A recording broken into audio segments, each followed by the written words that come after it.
Action. Good morning. May the risen Christ, in whose name I speak to you today, be in my mind, on my lips, and in my heart. Well, we have three major themes in today's readings, and they're all wonderful and outstanding. The first, of course, is Mother's Day. Happy mothers to all our moms, grandmoms, godmothers, single moms, foster moms, moms who raised other people's children, moms who chose not to get married so they could help out with the families, cloistered nuns who were moms to their children, thousands of children that they tutored in school or in orphanages. To all of you, we say, Happy Mother's Day. Now, we're still in Easter time, and we know that the apostles, those scaredy cats who did not go to the foot of the cross like the women did, and who were held up in the upper room, until the women came back from the grave and said, you better come, wait till you see what we found. At that point, the Holy Spirit started to infuse himself in the apostles. They got some gumption and courage and went down into the communities to preach the gospel. St. Luke, who was a physician by trade, therefore a scientist and a teacher, wrote the Acts of the Apostles. And the purpose of his writings was to convince people, especially who came after the apostles, that this man was indeed God, the Messiah, Jesus Christ. So you'll see the Acts filled with many miracles performed by the apostles. Such is this story about Tabitha, a beautiful story. Not much written, but look at the beauty of what is written by St. Luke. We know she was a widow, therefore she had been married. My guess is she probably had children. But she knew Jesus. She was a disciple of Jesus. And her life's work was to give to the poor. How did she give to the poor? Not money, not food, but she was a master seamstress. We know that people look poor by the way they dress. What was Tabitha able to do with her talents? Give poor people dignity. So people who saw the poor people in her community would not guess that they went to dollar store for their clothes, but they may have gone to Macy's instead, and they looked really good. That was Tabitha's contribution to the community. Then we have this beautiful psalm, the Lord is my shepherd. Now, today is Good Shepherd Sunday, and we say to ourselves, why do sheep need shepherds? Well, it's very simple. Sheep are beautiful animals, but they're not very high on the intelligence scale. So they need to kind of be prodded to stay on the right track. And how does the shepherd do this? With the staff and the crook. The crook is the curved part of the staff. We get the word crook, meaning criminal in English, because a crook is bent out of shape and he's on the wrong path. So the early bishops in the church were shepherds of their flock.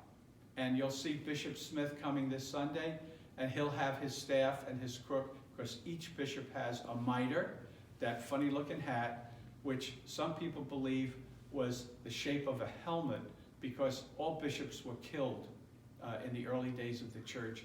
And if you became a bishop, you had to be ready to die for your faith. The second thing was each bishop had a staff and a crook as a symbol of keeping his flock on the right path. So we have the apostles in the upper room. We have Tabitha the widow being raised from the dead to go back to her community. And then we have the Good Shepherd. And the poem in our pamphlet is pretty decent, but there's another translation that I like even more. And it was written by the Grail and put to music by Father Joseph Gelino. And it goes something like this. My shepherd is the Lord, there is nothing I shall want. Fresh and green are the pastures where he gives me repose. Near restful waters he leads me to revive my drooping spirit. I think I've already put some people to sleep, but it's very restful and very meditative. You have prepared a banquet for me in the sight of my foes. My head you have anointed with oil. my cup runneth over. So here's this group of downcast people being refreshed by the Good Shepherd. And don't worry, I'm going to take care of you.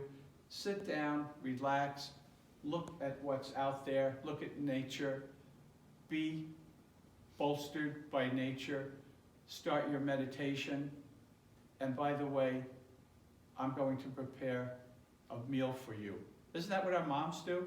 Whenever we need help, certainly when we were kids, but we still go home.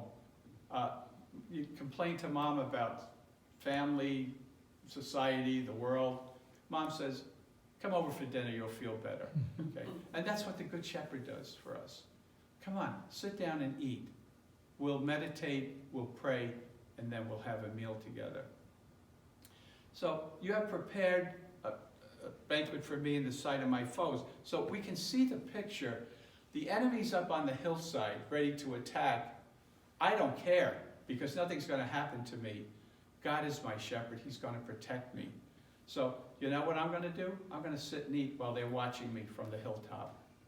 Nothing is going to happen to me. So how wonderful that we have our moms today and the shepherds, and they are the shepherdesses of our life. We think of the Good Shepherd in terms of Jesus, and he is, okay? But if it weren't for our moms and all those women that I mentioned before, we either wouldn't be here or we wouldn't be as strong in faith as we are today.